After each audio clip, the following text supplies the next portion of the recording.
बिस्मिल्लाहिर्रहमानिर्रहीम। अस्सलाम वालेकुम नाज़रीन, आज मैं आपके लिए एक ज़बरदस्त रेसिपी लेकर आई हूँ जिसको आप मेरे बताए हुए तरीके के मुताबिक तैयार करेंगे और फिर आप इसको मज़े से खाएंगे। इस रेसिपी को एक बार ज़रूर ट्राई कीजिएगा। उम्मीद करती हूँ आपको ये रेसिपी बहुत पसंद आएगी। आपने करना ये है कि एक प्याली उबली हुई मैक्रोनी लेनी है, उबला हुआ आपने चिकन लेना है बोनलेस, 2 अदद केले लेंगे, 1 प्याली उबले हुए आलू, आधी प्याली खजूर और 1 प्याली आपने सेब ले लेने हैं और 1 पाव आपने ऑयल पर क्रीम ले लेनी है। इन अज्जा को आपने एक बाउल में डाल लेना है। बारी बारी आप सारी चीज़ें इसमें ऐड करते जाएंगे।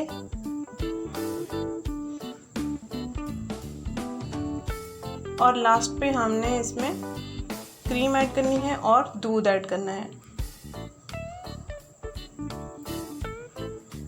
ऐसे ही आपने इसको तैयार करना है। अगर आप इनमें से कोई चीज़ स्किप करना चाहते हैं आप स्किप कर सकते हैं, ऐसी कोई बात नहीं है। ज़रूरी नहीं कि आपके पास हर चीज़ मौजूद हो जो मेरे पास है। बिल्कुल सिंपल सा तरीका है। बाज़ार का बनाया हुआ रशियन सैलेड तो आपने खाया हुआ होगा, एक बार इसको भी आप ट्राई कीजिएगा।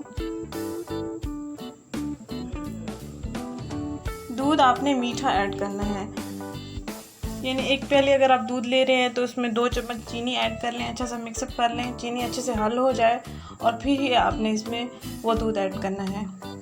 अब हम इन अज्जा को मिक्स कर लेंगे अच्छे से।